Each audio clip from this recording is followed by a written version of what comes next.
read about it in the Bible, and I was shocked to realize what I'd been involved in. But at that time when I was doing it, I thought it was of God. And the fact is that... Well, wait a second. You say when you became a Christian, I therefore assume that during your upbringing, that your parents, whatever, never took you to church. I was born Jewish. And I went to a Hebrew school. Just after my public school, I learned traditional prayers and the Ten Commandments, and that was the end of it, nothing else. So you were a Messianic Jew? And then, yes, and then when it came to the time of my bar mitzvah, my suit was in the pawn shop, and I was ashamed because I was in tattered rags, and I never got bar mitzvahed, and that was the end of my Jewish religion. With all due respect, Mr. Alexander, you are just a classic, a Jew, a Messianic Jew, a Satanist, and a Christian. You will apparently follow anything that comes down the street. No, that is not true. Just because a person changes, does that make them wrong? Well, it's not a lot of changes in one lifetime, don't you think, sir? No, why not? Why not? We all go through changes. I was born... Well, I beg your pardon, sir. Most of us do not change our religious beliefs 4 times in one lifetime. First of all, let me just say this. I was not a Satanist per se. I was a spiritualist, and that is not a Satanist, a follower of Satan. I realize... Well, I don't understand why it's not... when you do it, it's not satanic, but when somebody else does it, it's satanic. I see you were trying to Bob, let me put up underneath something here. Let me just finish here. I was born a Jew. I went to a Hebrew school, just an hour or so, 2 or 3 times a week from the age of 11 to 13. I learned just traditional prayers and the Ten Commandments, and that was the end of it. From the age of 13 to, I would say, 26, I had nothing except I went into the army in World War II. I was lucky to come out alive. Maybe, huh? Yes. No, 5. Right, and then I met somebody when I was a cab driver and got involved in spiritualism. I went there and I studied it for many, many years, and then I saw psychic phenomena take place, and that's why I became a spiritualist. I believed that I was contacting the dead. When I came to America in 1965 to open up a spiritualist organization, I met some people that I knew, because I was originally here for 1 year in 1956 to 57. I went to their church. I met these people. I liked these people. Then they gave me a Bible, which I had never, up to that time, ever in my life read. I opened it, and the very first thing I opened up was in Deuteronomy 18:10, where Moses was warning the children of Israel that one of the things that they mustn't do, and that is contact the spirit world. And then I found 150 scriptures which said the same thing. Well, also, in that same portion of the book, sir, it also tells not to live in a house with a pointed roof. Well, it says a lot of things in the Bible. Do you live in a house with a pointed roof? Have you ever? Well, of course. What do you mean by a pointed roof? You really throw me on that one. Please explain it to me. Explain it to you. It's one of the commandments of God. You don't live in a house with a roof that's pointed. It makes God unhappy, yes. Tampa, you're on the air at 970 WFLA.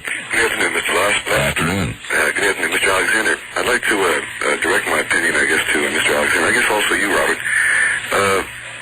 If one believes in God or a God, and as long as it helps him have faith, and maybe to do good for people or whatever the reasoning is, then I think that would be fine. And I think that as long as one who does not believe in a God or God, and one has faith in himself, so to speak, as opposed to a God, and feels well about it and does good, or the common sense of doing good, whatever that may be, depending on the person, then I think that should be good. It's fine. The only thing I don't care for too much is that I don't think that a person should force his views on someone who doesn't believe, so to speak, and one who doesn't believe force his views on someone who does. What's that mean? Well, I think that religion in itself, if someone doesn't believe it, then if it doesn't hurt anyone, then it should be fine. And if one does not believe in God, if it doesn't hurt anyone, I think that's fine. Okay. Is that all right? Yeah, it's fine with me. 990-9352 in Hillsborough, 990-WFLA. Don Richards standing by with the WFLA News Brief. Donald? Bob. Back we are in Newport Richie. Hi, New. You're on the air at 970 WFLA. Bob, hello, Mr. Alexander. Yes. I've been a Christian for about 6 years now. And sort of like Mr. Alexander, I went through some occult things. I went through the whole gamut, though, of different philosophies, false religions. I read Alan Watts when I was in high school. I became a Rosicrucian when I was 17. Nothing... The thing about being a Christian is once you become a Christian, you know in your heart that it's true. Well, I beg your pardon. I dare say you knew in your heart that all these other things that you went through were true at the time, too. Bob, I was you're never just, anything... you're a shopper, man. Come on. Well, no, I was never anything for more than a month or two, Bob. I've been a Christian for 6 years and a committed Christian. I've done prison ministry. These other things just did not ring true in my heart. And I think that's the litmus test for religion or for true spirituality or true Christianity. It just rang true in my heart. I mean, I did go through everything. I went through astral projection. You name it, and I was through it. It doesn't surprise me in the least. It's quite common amongst fundamentalist Christians. Well, I don't know. Quite common. That's just a label that the liberal media likes to label people fundamentalist. I don't consider myself... Wait a second. There's no such thing as the liberal media. It's what you people basically label yourselves as. Well, I'm certainly not a fundamental belief in the Bible. Bob, in the mold of a Jerry Falwell, who puts his foot in his mouth every other time he opens his mouth. But I am a Christian, and I do believe in the Bible, and I do believe the Bible is 100% accurate. You're a Christian. How could you be a Christian and take a shot like that at Jerry Falwell? Well, because the guy, Not a good Christian, I see. with responsibility. No charity, no love, no forgiveness. No, I love him. I forgive him. So he makes mistakes. We all have feet of clay, Bob. That's one thing about Christians. We do forgive each other, and we do forgive other people. Oh, you have to forgive each other, I suppose, when you constantly take shots at each other.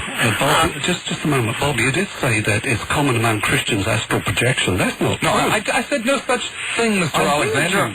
What I said was shopping in every ballpark for religion. Bob, St. Augustine said one time... I don't believe in astral projection.